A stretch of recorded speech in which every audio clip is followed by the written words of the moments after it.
Jujur, video ini cukup mengagetkan bagi saya ya. Tentang apa yang kemudian oleh beliau Gus Aziz ya diputarkan teman-teman. Dan memang setelah saya simak ya, waduh, saya pikir Anda bakal kaget ya, ikut kaget menyimak mendengarkan terkait penyampaian dari Mbah Lutfi ya. Di sini beliau memutarkan beberapa video ya, kita simak sebentar lagi. Dan kemudian saya juga menyimak video Kiai Imad di sini dan penyampaian beliau luar biasa menohok ya. Dan kita lihatlah jelasnya seperti apa ya. Nah, jadi biar Anda melihat sendiri ya terkait video yang menurut saya ini mengejutkan sekali ya. Ya, dalam hal ini pun khawatir saya salah dengar ya. Ini menarik sekali. Dan biar tidak bertele-tele teman-teman, kita saksikan ya setelah intro berikut ini. Silakan.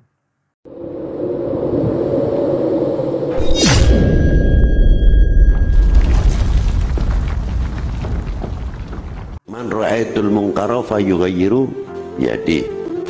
Man ra'aitul munkara fayughayyiru yadi.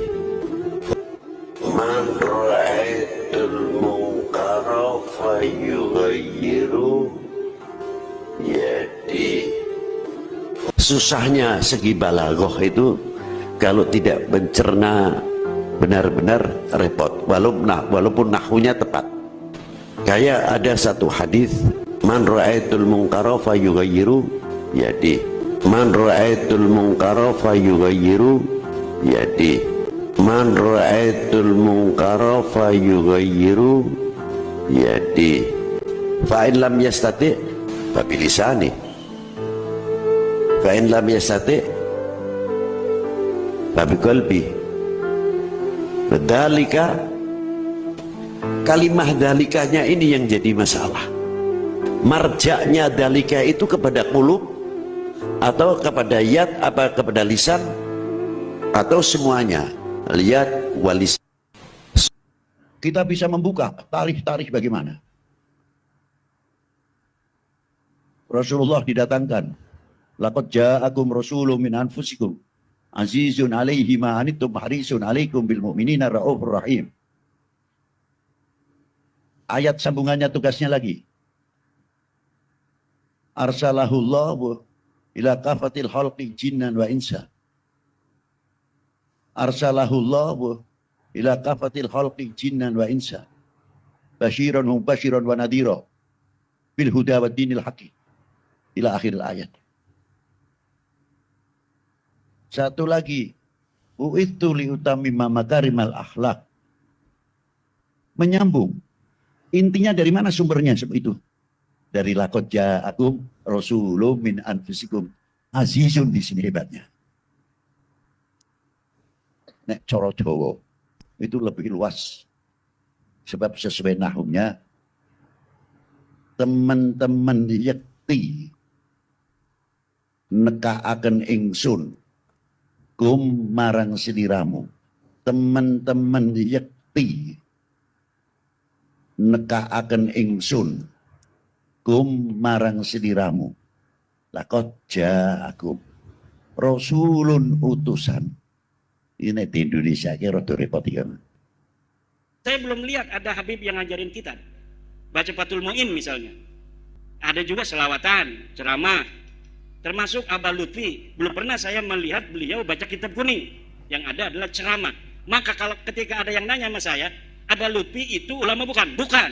Tapi dia penceramah. Kenapa? Karena ulama harus bisa baca kitab kuning. Syarat ulama itu mampu membaca kitab kuning sebagai satu syarat utama orang memahami agama. Bagaimana orang tidak bisa baca kitab kuning mampu memahami agama dengan benar? Paling dia dapat mendengar dan dapat membaca dari terjemah. Kalau dapat mendengar dan dapat membaca dari terjemah, itu tidak bisa istimbat.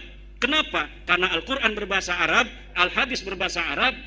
Cara memahami Al-Quran dan Hadis itu hanya bisa dipahami oleh dia yang baca kitab kuning. Tapi saya belum lihat ada Habib. Nah, ini semerup suaranya siapa semerup? Suaranya sinten? Semerup dah? Masuk ke aditen? Saman kandane ya? Ini saman kandane mekeng ya? Dia kan branding diri kayak ulama besar. ya, pimpinan Thariqah se-Indonesia. Jadi mursyidnya para mursyid, bahkan membranding pimpinan Thariqah sedunia, dandanannya juga keren. Tapi ini loh, oleh-oleh nggak mendahulukan ilmu. Yang kasihan umat kadung begitu percaya dengan penampilannya, ternyata ngerti ini wow.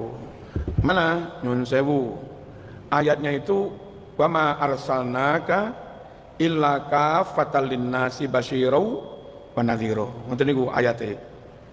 Tapi dhek nyun sewu maca kan gak karu-karuan tadi. Ya. Wa arsalakallahu ila kafatin nopo jinnan wa insan tambahi. Nah tentu nambah-nambahi ayat oleh disengaja nggih kafir. Ngerubah-ngerubah ayat kalau disengaja kafir. Kalau enggak disengaja bahaya buat orang awam. Orang Arab nganggep dia alim tenan, dicekeli tenan, dipercaya tenan, tiba keliru. Terus memaknai laqad ja'akum rasulun min anfusikum. Rasulun itu fa'il bukan maf'ul. Harusnya laqad ja'a teman-teman teko kum marang sira kabeh. Sapa sing teko rasulun rasul utusan. Tapi apa dia maknai? Laqad ja'akum yakti teman-teman nekaake sapa ingsun. Ingsun Allah kum marang sira kabeh nekaake rasulun ing rasul. Rasul iku fa'il kok ing iku gimana? Nah, niki contoh para rawuh. Mohon jamaah mengikuti orang, mengikuti dawuhnya orang, itu jangan hanya melihat brandingnya, jangan hanya melihat penampilannya, tapi benar-benar lihat kapasitasnya, lihat keilmuannya, dan melihat track recordnya, melihat rekam jejaknya. Dari dulu nggak pernah neko-neko, dari dulu nggak pernah mencele, nggak pernah kontroversial, lurus. Kalaupun sesekali salah, yuk kabeh wong tahu salah, tapi bukan disengaja.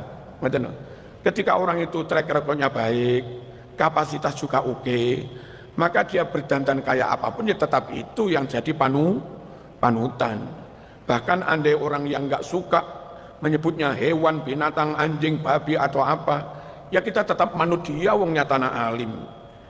Tetap manut dia wong nyatanya nyun sewu rekam jejaknya nggak suka menipu, nggak berbohong, nggak berkhianat, nggak gendaan. Rekam jejak oke, kapasitas juga oke. Paham nggih? Ngene kudu tegas para rawuh. Ojo sampai diapusi dengan penampilan. Lalu nyun sewu konco-konco politik cek gampangnya memberi titel Kiai Haji. Nek mboten duwe track record sebagai kiai, meskipun nyun sewu gara-gara duduk sebagai pengurus organisasi, ketua atau apalah, lalu diberi gelar Kiai Haji, kita tetap mboten ngarani Kiai Haji, wong pancen nyatane nggih mboten ngalim. Sakniki modele diundang kampanye iso dalil titik-titik wis diarani Kiai Haji, diserbani wis diarani Kiai Haji. Mungkin jadi pengurus organisasi wis diarani Kiai Haji. Padahal dia jadi pengurus organisasi, jadi ini lo kadang nyogok-nyogok. Saman mirang Jawa Kiai Said wingi Tenggasek. Gitu. Peristiwa muktamar kan jadi karena main ini kita. Lah ngoten niku mesok gara-gara jadi pengurus saya malah disebut Kiai Haji. Nek cara kula titel Kiai Haji niku nggih orang yang harus jelas track recordnya. Mondok neng di Mas Lirboyo, Langitan, Kali Peloso, pirang tahun, sak menit tahun. Dan nyatanya di rumah kita pinggir berlemari-lemari. Lalu perjuangannya Masya Allah sergap, rutinan yang ranting purun, rutinan yang kondok kandang purun, mulang yang langgar terima sorokan Quran purun, mulang jurumiyah purun tanpa gaji bertahun-tahun. Ini kalau rawuh. Karakter jiwa kekayaannya nyata, berjuang bertahun-tahun tanpa pamrih, tanpa ada sesuatu. Terus suwe-suwe mendapat kepercayaan masyarakat ngekeknya pondok, duwe santri tenan, 10 tahun 15 tahun membimbing santri, alumni ini yang ngalim-ngalim. Lelek muridnya ngalim, masuk gurunya ora ngalim. Catatan alumni 3 pondok besar. Catatan bertahun-tahun telaten mulang rutin yang langgaran yang masjid tanpa ada apa-apa. Dan bukti nyata alumni yang duwe murid 3 4 padha ngalim. Lho ngono kuwi lho monggo diarani napa? Monggo diarani kiai. Lah nggih to? Apalagi terbukti ndonga tahlil wis gak ngrepek. Ndonga manakib enggak ngrepek. Ndonga tibaan yo enggak ngrepek. Nalkin mayit yo enggak ngrepek. Artinya memang alim tenan. Berbagai ilmu dia punya. Ngoten niku Mas yo sarunge ngepir marzuki ngarani kiai. Dukolek sampean. Heh. Mas yo melarat kopi iki sampai nyadam. Apa nyadam ini? Kopi alek suara diganti-ganti kan rodok abang. Lah gitu. Benih ini ki cepot sitok ketara melarat. Kula tetep ngarani kuwi kiai. Nah, cuma masyarakat iki kadang ndelok pakaiane, ndelok penampilane, ndelok posisine di MUI, ndelok posisine di MU dadi apa di NU, ndelok posisine di Muhammadiyah tanpa melihat kiprahnya, tanpa melihat perjuangannya, tanpa melihat moralitasnya, tanpa melihat track recordnya, tanpa melihat kealiman dan kapasitasnya, tanpa melihat sanad biyen ngaji di mana. Nek cara kula niku wis ngajine jelas, kealiman kapasitasnya jelas, kiprah perjuangannya nyata, 10 tahun, 20 tahun rutin ngisi teng langgar-langgar pindah-pindah tanpa dibayar. Akhirnya dapat kepercayaan dari umat digawekne pondok ya nyuwun sewu digratisi pisan. Mbak enggak kadek njaluk bayaran. Muridnya yang dia ajar keluar alim-alim. Pun nek ngoten niku dadi pengurus NU ya tak arani kiai, ora dadi pengurus NU ya tak arani kiai. Wong liya sing iri ngelok-ngelokne dadi anjing, babi, setan, kula tetep ngarani kiai. Sing model koyo ngeten niku. Paham nggih? Lek jenengan nyawang dandanane niki wau. Puh, brandinge pimpinan Thariqah sak Indonesia. Serbane jos. Coba yo jos ning tibake maca ayat ae koyo ngoten niku. Maca hadis nggih salah. Memaknai nggih salah. Sing masakake wong awam karang diopo-opo, ruwe mengkui jerene keturunan yang kenaro. Harus kami bermahabbah mesaaken para rawuh. Clear mboten iki? Ilmu nggih? Ilmu sing dicekili ilmu. Nabi lek dawuh ala innal anbiya lam yuwarrithu dinaron wala dirhaman. Ingatlah para nabi wafat tidak mewariskan dirham maupun dinar, enggak mewariskan materi. Wa innama warathul ilma. Akan tetapi nabi itu wafat mewariskan ilmu. Faman akhadahu faqad akhadha bihadzin wafir. Siapa yang dapat ilmu kenabian paling banyak, ilmu syariat, ilmu tauhid, ilmu hakikat, ilmu akidah, ilmu tasawuf, ya siapa yang mewarisi ilmu paling banyak itu mewarisi kanjeng Nabi. Sapa? Ulama, al ulama warathatul anbiya. Nah ulama kiai nggih niku wau, pun kula critakaken wau. Situasi ngeten iki kudu teges para rawuh. Endi sing kena dadekne manutan, endi sing ora kena didadekne panutan. Jenengan teng keluarga kudu teges, Dik nderek iki ae. Ra usah kuwi, kudu teges. Teng anak, kula nyuwun pondok teng mriku ya aja, mondoke kene ae. Kudu teges. Lek mboten koyo-koyo sampean rela njlumpurne putra. Mung oleh keren, oleh penampilan. Kemarin pas tinggasek siangnya niku kajian anak-anak Gen Z enggak. Kalih Gus Rifikil Muslim, kalih ning Imas termasuk napa putu ponakane Mbak Idris Lirboyo. Nah, judulnya generasi Gen Z keren dengan ngaji, bukan keren dengan gaya, bukan keren dengan penampilan. Ketara budi kan apal Quran keren.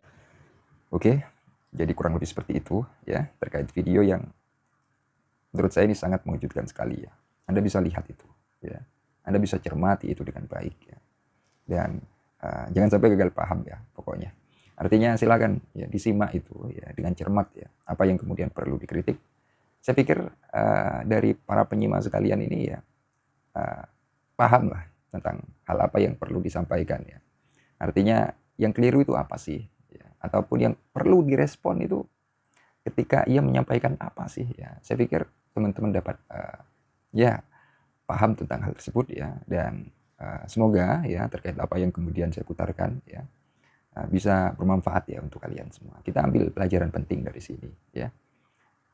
Dan Anda juga bisa cerna itu ya terkait penyampaian-penyampaian yang kemudian oleh beliaunya dikemukakan dengan cukup tegas ya. Dan harapan saya video ini juga disimak oleh para muhibbin sekalian ya, biar tahu ya, biar juga ikut memahami ya hal tersebut. Saya pikir ini penting teman-teman. Jujur ya, ini perlu saya sampaikan lagi ya. Jujur saya kaget ya, terkejut mendengar itu ya, penyampaian yang ya Anda bisa lihat lah ya teman-teman ya. Dan mungkin itu saja yang bisa saya sampaikan pada kesempatan kali ini ya. Tidak usah bertele-tele ya, tidak usah panjang lebar lah ya. Yang terpenting Anda sudah menyimak ya, bisa mencerna hal tersebut ya. Dari saya mungkin ada kekeliruan kata, ungkapan, narasi atau apalah itu. Saya Al-Fakirat Official, mohon maaf sebesar-besarnya ya. Dan terima kasih untuk Gus Aziz Jazuli ya. Anda bisa lihat itu teman-teman ya. Saya kaget melihat video tersebut ya. Itu oleh beliau ya, diungkap lah. Dan Anda dengar itu ya terkait apa yang kemudian disampaikan juga oleh beliau Kiai Imad ya. Dan semoga hal ini bisa bermanfaat ya untuk kita semua. Kurang lebihnya apabila ada kekeliruan kata, ungkapan, narasi atau apalah itu ya tentang apa yang telah saya sampaikan di sini, saya Al-Fakirat Official mohon maaf sebesar-besarnya ya. Mohon di cross check teman-teman ya. Khawatir saya salah paham atau keliru ya di dalam menyampaikan. Ya, mohon di cross check. Kurang lebihnya apabila ada kekeliruan atau apalah itu saya mohon maaf ya. Kita akhiri saja. Akhirul qaul ihdinas siratal mustaqim. Assalamualaikum warahmatullahi wabarakatuh. Terima kasih. Ya.